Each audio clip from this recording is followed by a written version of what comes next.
Telangana PCC working president Jagga Reddy గారు మనతో ఉన్నారు. ఆంధ్రప్రదేశ్ విచ్చేశారు. మరి ప్రత్యక్ష ఇప్పుడు జరుగుతున్న రాజకీయాల గురించి ఆయన మాటలను అడిగి తెలుసుకుందాం. సార్ చెప్పండి, ఇప్పుడు జరుగుతున్న రాజకీయాలు ఎలా అనిపిస్తున్నాయి? ఒకప్పుడు రాజకీయాలు ఎలా ఉండేవి, ఇప్పుడు రాజకీయాలు ఎలా ఉన్నాయి? అంటే ఏపీ పాలిటిక్స్ రెండు రాజకీయ పార్టీలు, మరి కాంగ్రెస్. ఈ రెండు రాజకీయ పార్టీలు అంటే నేను రెండు రాజకీయ పార్టీల గురించి మాట్లాడడం కంటే రాను ఆంధ్రప్రదేశ్లో మా కాంగ్రెస్ పార్టీ ఫస్ట్లో ఉండే ఉమ్మడి రాష్ట్రంలో ఇప్పుడు థర్డ్లోకి వచ్చినాము. థర్డ్ నుంచి ఫస్ట్కు రావడానికి ఆంధ్రప్రదేశ్ కాంగ్రెస్ పార్టీ ఇక్కడ ఇప్పుడున్న పీసీసీ షర్మిలతో పాటు మా మస్తాను ఇంకా టీం అంతా కూడా రఘువీరారెడ్డి గారు లాంటి వాళ్ళు, పల్లం రాజు లాంటి వాళ్ళు, కేవీపీ గారు, ఒక టీం అంతా కూడా ఎట్లా వచ్చే అసెంబ్లీకి ఆంధ్రప్రదేశ్లో అడుగు పెట్టాలి, పూర్వవయం ఎట్లా తీసుకురావాలి, ఈ ప్రయత్నంలో తప్పకుండా తెలంగాణ పరంగా కూడా మేము కూడా వారికి సపోర్ట్గా ఉంటాము. ఆంధ్రప్రదేశ్ కాంగ్రెస్ పార్టీ నాయకులకు ఆంధ్రప్రదేశ్లో కూడా ఉమ్మడి రాష్ట్రంలో ఎట్లయితే అభిమానులు ఉన్నారో కొంత విడిపోయిన అభిమానులు కాంగ్రెస్ పార్టీ ఇంకా అభిమానులు ఉన్నారు ఆంధ్రప్రదేశ్లో. వాళ్ళ ఆలోచనలు తగ్గట్టుగా కూడా కాంగ్రెస్ పార్టీ ఇక్కడ ఉనికి పెంచుతాము. పూర్వవయం తీసుకొచ్చే ప్రయత్నాన్ని ఎట్లా సక్సెస్ చేయాలనే ఒక ఆలోచన చేయడం జరుగుతుంది అంతా కూడా. సార్, ప్రజెంట్ కూటమి ప్రభుత్వం అయితే నడుస్తుంది. అటు పవన్ కళ్యాణ్ నేతృత్వంలో, ఇటు సీఎం చంద్రబాబు నేతృత్వంలో నడుస్తుంది. సో ఎలా అనిపిస్తుంది ఈ రాజకీయం అంతా? ఈ కూటమి ప్రభుత్వం వచ్చాక ఏపీ గురించి ఒక చూస్తున్నారని చెప్పుకోవచ్చు. అంటే లాస్ట్ టైం జగన్ ఉన్నప్పుడు డెవలప్మెంట్ అనేది ఏమీ లేదు, ప్రెసిడెంట్ డెవలప్మెంట్ అనేది జరుగుతుందని ఇక్కడ ప్రజలు చెప్తున్నారు. సో మీరు చూస్తున్న దాన్ని బట్టి ఏపీ గురించి ఏం చెప్తారు? అంటే ఆంధ్రప్రదేశ్ రాజకీయాలు నేను చంద్రబాబు నాయుడు గారి గురించి, జగన్ గారి గురించి కామెంట్ చేయ, కానీ వీళ్ళిద్దరు మటుకైతే ఎప్పుడు బీజేపీ మోడీ చెప్పింది వింటారనే మటుకైతే చెప్పగలుగుతా. వీళ్ళిద్దరు ఏం డౌట్ లేదు. నాకు ఎగ్జాంపుల్ ఏంటంటే విశాఖ స్టీల్ ప్లాంట్ ఉంది, అది ఒకటే ఎగ్జాంపుల్ మీకు చెప్తా. జగన్ ఉన్నాడు, విశాఖ స్టీల్ ప్లాంట్ని కాపాడలేడు. చంద్రబాబు నాయుడు గారు వచ్చారు, విశాఖ స్టీల్ ప్లాంట్ని కాపాడలేకపోతారు. వీళ్ళిద్దరూ విశాఖ స్టీల్ ప్లాంట్ని కాపాడిన రోజే అది కాంగ్రెస్ తీసుకొచ్చింది. అది కాపాడిన రోజే వీళ్ళు ఆంధ్రప్రదేశ్ ప్రజల పట్ల ప్రేమ ఉన్నట్టుగా నేను భావిస్తాను. అదొక్కటి చెప్పగలుగుతా. అయినా వీళ్ళిద్దరూ పగలు ఆంధ్రప్రదేశ్లో, రాత్రి ఢిల్లీలో ఉంటారు వీళ్ళిద్దరు. ఇది రాజకీయం, ఇది జగన్ది, చంద్రబాబు నాయుడు గారు, అంత మటుకు చెప్పగలరు. ఇప్పుడు షర్మిల గారు ఉన్నారు, తల్లి చెల్లికి అన్యాయం చేశారని చెప్పి జగన్ అప్పట్లో అలా చేశారు. బట్ ఇప్పుడు ఒక మెట్టు ఎక్కుతున్నారు. షర్మిల గారు కూడా అన్న గురించి పోరాటం చేయాల్సిన పరిస్థితి వస్తుంది. ఆయన కూడా ప్రజల్ని మభ్యపెట్టి మోసం చేశారు అని చెప్పి ఆవిడ కూడా ఆరోపిస్తున్నారు. సో ఏంటి, ఒక మెట్టు పైకి ఎక్కుతుంటే కిందకి లాగే ప్రయత్నాలు ఏమైనా జరుగుతున్నాయా కాంగ్రెస్కి సంబంధించి? అన్న అనేది వేరే పక్కకు పెట్టండి. ఆయన వైఎస్ఆర్ పార్టీ నాయకుడు. షర్మిల గారు రెండు పార్టీల గురించి కొట్లాడతారు. వైఎస్ఆర్సీపీ నాయకుడు జగన్ వ్యతిరేకంగా, ఆయన విధానాలకు వ్యతిరేకంగా, ఆయన విధానాలకు వ్యతిరేకంగా, చంద్రబాబు నాయుడు గారు కొన్ని విధానాల వ్యతిరేకంగా కూడా పోరాడతారు. కాంగ్రెస్ పార్టీ పీసీసీ ప్రెసిడెంట్గా షర్మిల గారు ఖచ్చితంగా ఆ రకంగా పోరాడతారు, అందులో అనుమానం లేదు. రాను కార్యక్రమాలు కూడా వేగవంతం జరుగుతాయి. ఎలా బలోపేతం చేయబోతున్నారు కాంగ్రెస్ పార్టీని ఏపీలో? అండ్ మీరు ఎలా సపోర్ట్ చేస్తారు తెలంగాణ నుండి ఒక ఏపీకి రావడానికి, బలోపేతం చేయడానికి ఎటువంటి కార్యక్రమాలు చేయబోతున్నారు? ఎలా సపోర్ట్ ఇవ్వబోతున్నారు ముందుగా ఇక్కడ బలోపేతం చేయాలి? తప్పకుండా ఆంధ్రప్రదేశ్ సంబంధించి కాంగ్రెస్ పార్టీ ఇంకా బలంగా మొదటి వైభవం కాంగ్రెస్ పార్టీ తీసుకురావడానికి, ఆంధ్రప్రదేశ్ నాయకత్వాన్ని బలంగా ఇంకా ఉన్న బలాన్ని పెంచడానికి ఇప్పుడున్న పీసీసీ షర్మిల గారికి సపోర్టు, మస్తాన్ లాంటి మా వీరారెడ్డి గారు, రఘువీరారెడ్డి, కేవీపీ లాంటి వాళ్ళ నాయకులందరికీ తెలంగాణ కాంగ్రెస్ పార్టీ అధికారం ఉంది కాబట్టి అక్కడ సీఎం రేవంత్ రెడ్డి గారితో పాటు పీసీసీ మా మహేష్ గౌడ్తో పాటు సీనియర్ టీం ఉత్తమ్ రెడ్డి గారు కానీ ఇంకా చాలా సీనియర్ టీం అందరం కూడా వారి నాయకత్వంలో అందరం కూడా ఆంధ్రప్రదేశ్కి బలంగా వెనుక నుంచి సపోర్టు తప్పకుండా ఇస్తాము. ఇక్కడ ఉన్న ఆంధ్రప్రదేశ్ జాతీయ పార్టీ, ఈ మిగతా రెండు పార్టీలు ప్రాంతీయ పార్టీ కాబట్టి తప్పకుండా ఎప్పుడు తెలంగాణ కాంగ్రెస్ సపోర్ట్ ఎప్పుడు ఆంధ్రప్రదేశ్ కాంగ్రెస్ పార్టీ నాయకులు ఉంటుంది, ఎలాంటి అనుమానం లేదు. మీరు ఇందాక మాట్లాడుతూ దమ్మున్న నాయకులు అన్నారు. మీరు యాక్చువల్గా మిమ్మల్ని పిలిచేదే ఫైర్ బ్రాండ్ జగ్గారెడ్డి అని చెప్పి, ఇందాక దమ్మున్న నాయకులే ఉంటారు కాంగ్రెస్ పార్టీలో అన్నారు.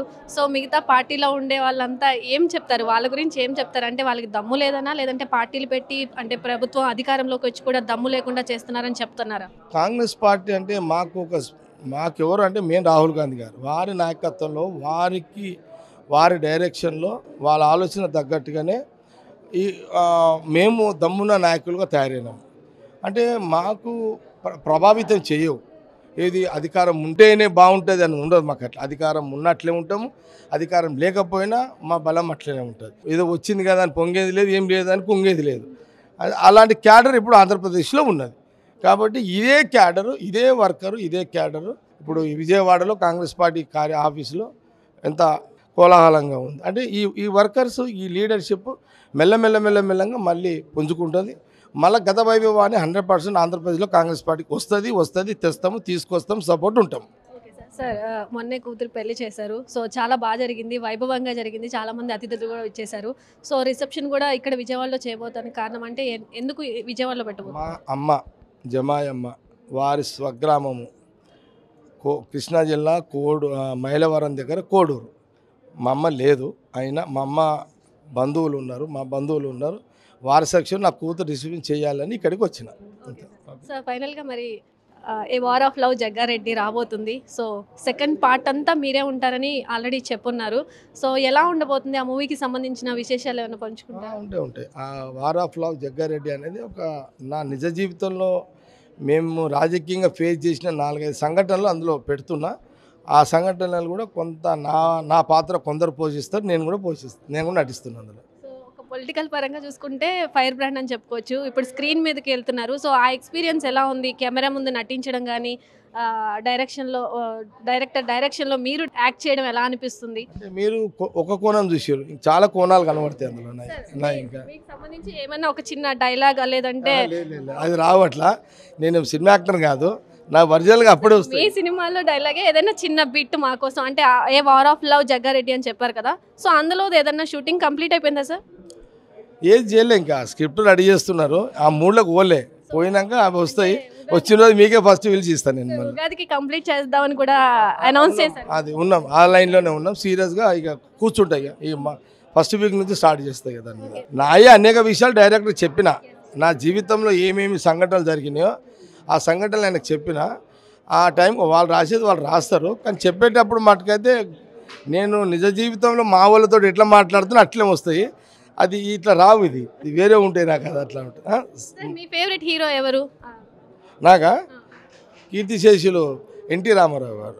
ఆయన స్ఫూర్తితో నేను ఏమైనా నటించాలనుకుంటున్నా. ఆయన మహానుభావుడు ఎన్టీ రామారావు, నేనైతే చెప్పగలుగుతా, గొప్పోడు. కీర్తిశేషులు మళ్ళీ ఇంకో ఎన్టీఆర్ అనుకోగలరు మీరు. ఆ ఎన్టీ రామారావు గారు, కీర్తిశేషులు ఎన్టీ రామారావు గారు అంటే నాకు చిన్నగా ఉన్నప్పటి నుంచి నాకు ఇష్టము.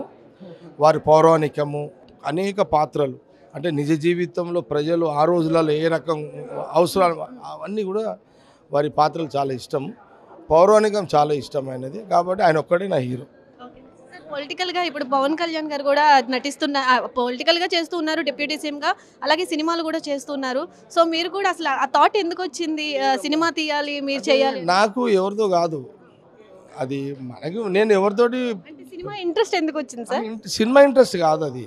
సినిమా ఏముంటుందమ్మా, నేను రియల్గానే కనబడతా కదా. అందరు నటన చేసి లీడర్లు అవుతారు, నేను లీడర్నేనా ఒరిజినల్గా? నాకు నటనతోటి ఏం అవసరం? నాకు ఇప్పుడు నటనతోటి లీడర్లు అవుతారు అందరూ, నేనేమో ఒరిజినల్గా లీడర్నా. నాకు నటన కాదు, కొంత నా జీవితంలో కొన్ని సంఘటనలు ప్రజలకు చూపించాలి, ఒరిజినల్ కదా. నేను ఎవరో పాత్రలు తెచ్చి నేను చేస్తలేను, నా పాత్రలే ప్రజలకు, ఈ 2 రాష్ట్రాల ప్రజలకు చూపించాలనుకుంటే చూపిస్తా అంతే. సినిమా ఎలా ఉండబోతుంది సార్? సక్సెస్ మీట్స్ అన్ని పెట్టబోతుంది, చూడండి, చూస్తే తెలుస్తుంది, మీకు చూపెడతా కదా. ఫైనల్గా Jagga Reddy war of love cinema కూడా రాబోతుంది. అండ్ పొలిటికల్గా కూడా కాంగ్రెస్ ఇక్కడ బలోపేతం అవబోతుంది. కాంగ్రెస్ షర్మిలా నాయకత్వంలో ఇక్కడ కాంగ్రెస్ పార్టీ బలోపేతానికి కూడా ఖచ్చితంగా కృషి చేస్తాం. తెలంగాణ నుండి సపోర్ట్ అంతా ఉంటుందని కూడా చెప్తున్నారు. అలాగే ఆయన నటించిన సినిమా విశేషాలు కూడా త్వరలోనే వెల్లడిస్తామని కూడా జగ్గారెడ్డి చెప్పడం జరుగుతుంది. కెమెరామెన్ ఆసిఫ్తో నాగశ్రీ, విజయవాడ, మెగా 9 టీవీ నుండి.